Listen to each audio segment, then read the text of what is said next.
Hello. Smaller. Welcome to Learn About S.H.I.E.L.D. with Sky.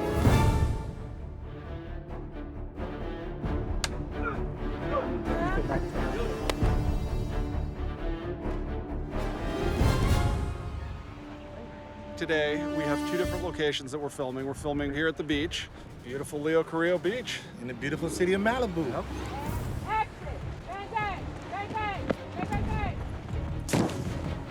Well, these guys have just landed on the island of Malta and they're attacking a facility and they end up at a house in Malibu, which is later in the date. It's absolutely gorgeous, gorgeous mansion up on the bluffs above the ocean. $1 billion views, just amazing place. We're gonna roll. We'll use a 3, 2, 1 action count again. Our cameras, 2 on the ground, 1 on the deck, and the GoPro. All right, let's try it. Here we go. In episode 3, she gets cornered by Quinn, and she uses a little. It taught me a few things. But do you have what it takes to pull the trigger? Nope.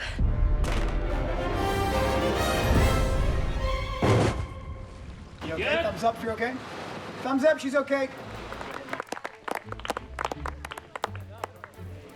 Step up, it would have gone up.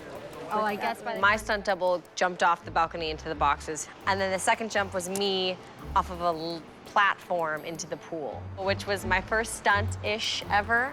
And it was awesome. All right, here we go. I got to practice all day long. They're like, well, you're gonna come in and practice your jump. You mean I get to play around in a pool and pretend I'm a mermaid? That's what I got to do, so it was awesome. 3, 2, 1, action.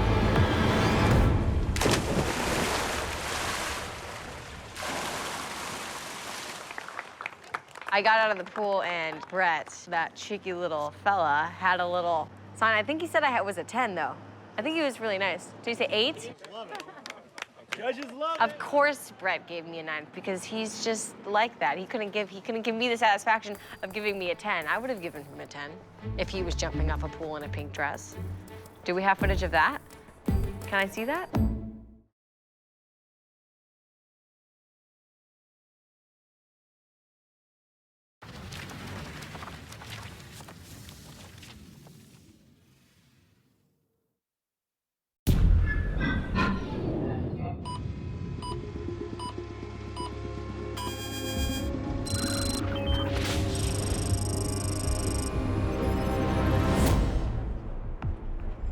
Hello, everybody. We are at the Port of Long Beach tonight, shooting episode 110 of Marvel's Agents of S.H.I.E.L.D. It's called The Bridge, and we are appropriately on a bridge.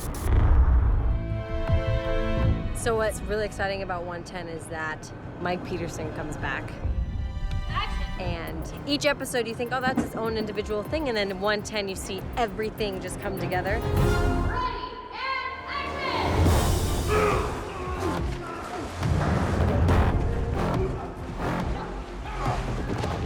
We get we get our butts kicked. When Mike shows up in the warehouse, it's no holds barred. I'm headbutting dudes, I'm flinging dudes across the room. We have an amazing stunt group. We have Sammy Jo, who is my stunt double, and she's studied wushu, so she's got great style and fluidity, which is the way I like to move, because I have some martial arts training. They are really compiling some amazing choreography for us. Yeah, we're breaking down the next script, breaking down the action beats, so it's a little easier for us to choreograph what we got to do, make it the best it can be. And we're really proud because we've done so many episodes now that we're actually able to pick up on the choreography quite quickly. I mean, there's been times where we learn it on the day, right before we start shooting. Mike Peterson comes to help us save the day, and instead of helping us, he kind of screws us a little bit. So this is the second time, Mike, that we've trusted you, and you let us down, man. Action! The torture that Mike goes through in this episode is really difficult to make this huge decision to betray my friends, but it's for my son. So I feel that Mike is justified, but I think we're about to explode, so it's time to go because we don't want to explode with the bridge. So let's go. Anybody that does not need to be here should fall back, guys.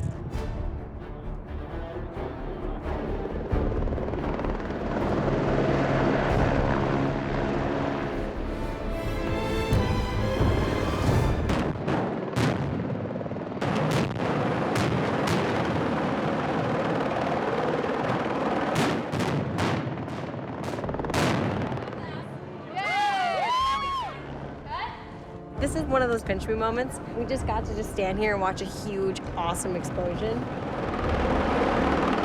So we were up in the helicopter, myself, Alan Westbrook, and the helicopter pilot, of course. And that explosion was so intense, as Gary D'Amico always does, that we could literally feel the heat in the helicopter. And it shook the bridge pretty good. I mean, you could feel the thump.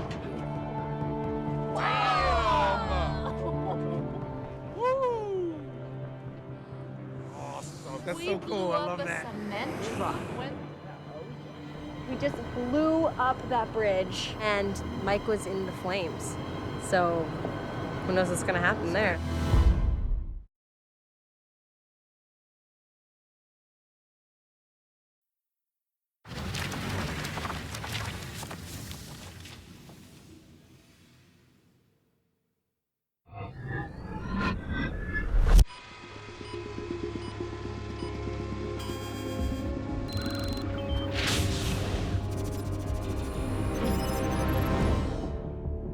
Today we're in the desert, as you can see. Which desert, I don't know. It's really far out, like it's like a 2-hour drive from civilization. And I am playing Lorelei of Asgard. Today, Lady Sif is on the hunt for Lorelei, and we are here at this lovely diner out in the middle of nowhere, because Asgardians love to land in the desert. This is actually a ranch, and it's used for a lot of movies. Commercials are filmed out here. They have a gas station, motel, a diner that just sits out here in the desert that we come out and utilize.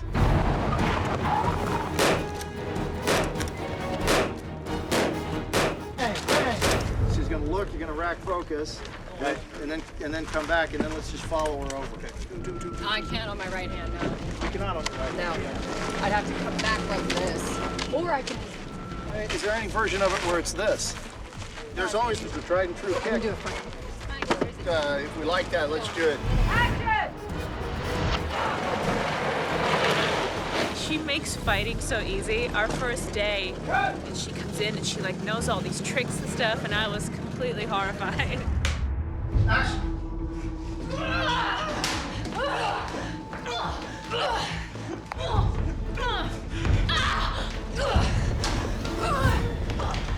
But she makes it so much fun.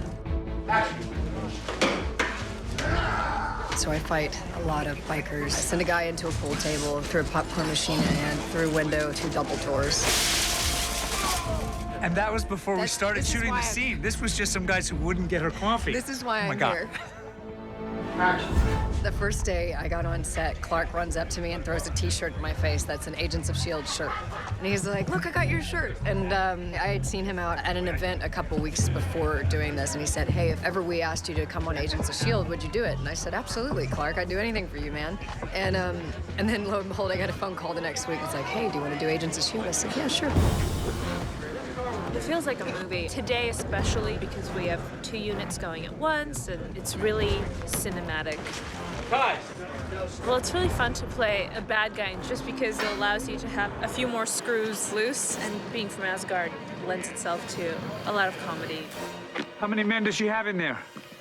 Have you seen the suspect? Yes, we have. And she's beautiful.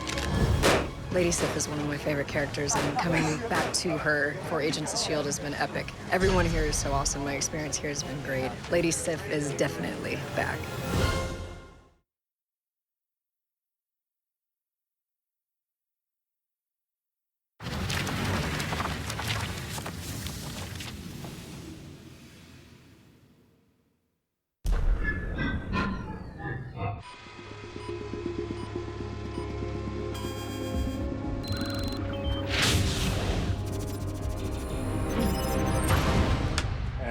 Set and action.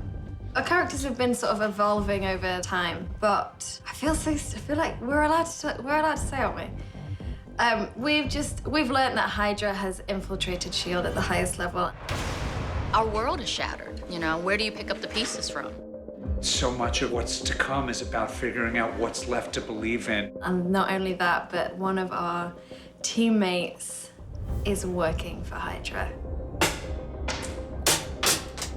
Nothing's safe. No one can be trusted. You find out one day this person you've been trusting, like Agent Ward all along, has secretly been working for the enemy, and everyone's walking around shell-shocked. And cut. The writers called me into their office on a Friday. Thank you. Cut. It was like the Green Mile, man. Just like walking down the offices. I thought that they were gonna tell me I was fired. And when they told me that I work for Hydra now. It's quite emotional. We're upset. I know it's silly because, you know, these people aren't real, but they are to us. You would have had an easier time if I gave the kill order week 1. It's hard for me not to feel like I betrayed them on a really like personal level, and they feel betrayed on a personal level too. Like, oh, you jerk. I don't talk to me anymore. It's icy cold on set. Background. Mr. Coulson. By all means. Sir, is everything all right? It took a long time, but I was on board after the meeting because they were just talking about how they gave it to me because they knew that I could do it. And so when somebody says, hey, I believe in you, and I'm gonna be making this change in the script because you can do it, how can you not be on board with that? Well, I think we're excited for him. It's such a fun thing for him to be able to play and now, you know, experience and explore this completely new side to his character. Action. It was a great surprise to read for everyone, I think. You know, we had a table read with the whole cast this latest episode, and it was really riveting to see what direction we all take. Up until now, it's been kind of Coulson and this ragtag team. You know, sometimes battling red tape within S.H.I.E.L.D., but nothing like moles and spies. I mean, Vince, is any of this good for after he shoots her? Yeah, but we're coming around in the front on you.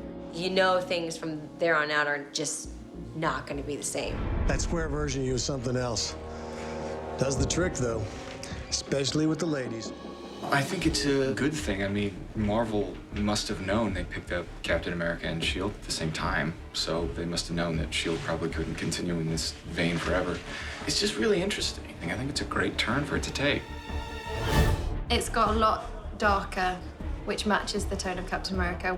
The stakes are high and serious and real, and that's coming into our Yeah, I think I don't think it's ever really been done before like that.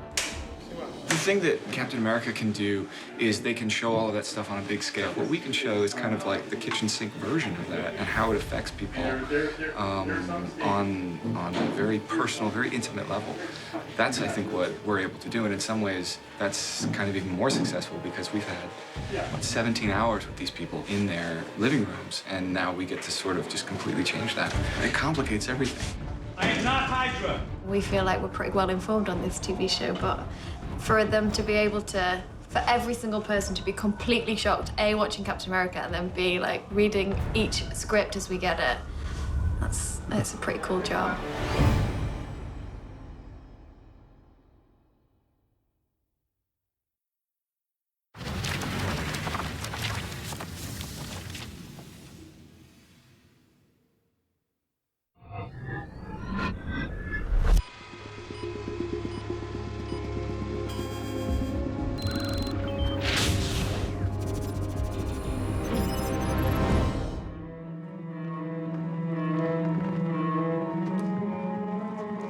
Actually got pulled aside by the creators, Mo and Jed, recently and said, okay, it's time, next episode, we're gonna finally meet the cellist.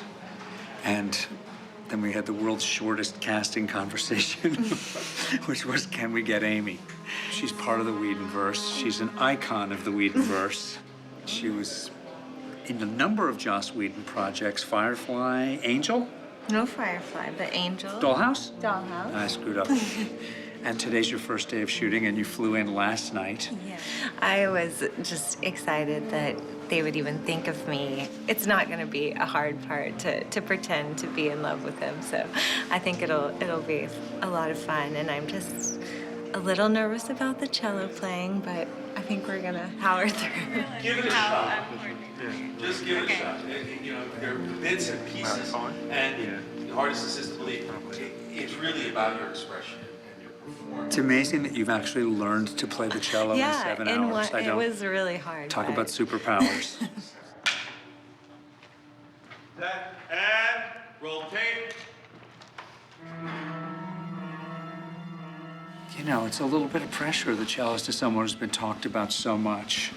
You see Coulson rolling with Lady Sif and all kinds of various super women, and nobody really quite penetrates the heart armor because of the cellist. And so we get to meet her. You know, I've been living with this story and this person through years now in different mediums, and suddenly to kind of have this figure show up and be personified. I don't know, to me, it's a very big day. Please. In this first meeting, Coulson's very, very hesitant to even let her know that he's still alive. And so it's so intense and sad to kind of be hiding, looking at her again, unable to speak to her or touch her. Just imagine that the score. No, I'm just kidding. Oh, there's Mo. Come sit with us. We actually broke the story with the name Amy on the board. It's true, the script until we actually nailed you down. The good news is we finally get to meet the cellist. The better news is it's Amy Acker. And the sad news is you don't get to interact with her because it's not a moment where you can let her know that you're alive. I'm still here. I promise I'm still here with you. And it's very complex. Doesn't want to kind of undo the healing that's happened. I'm a mess just starting to think about it. And then she starts to wake up, and then I've got to get out of there, right? It's hard for me to imagine a world where, no matter what Phil Coulson is telling himself about leaving her alone, that he can manage to leave you alone. Especially when it's revealed that she's the newest Avenger, the cellist. You never know.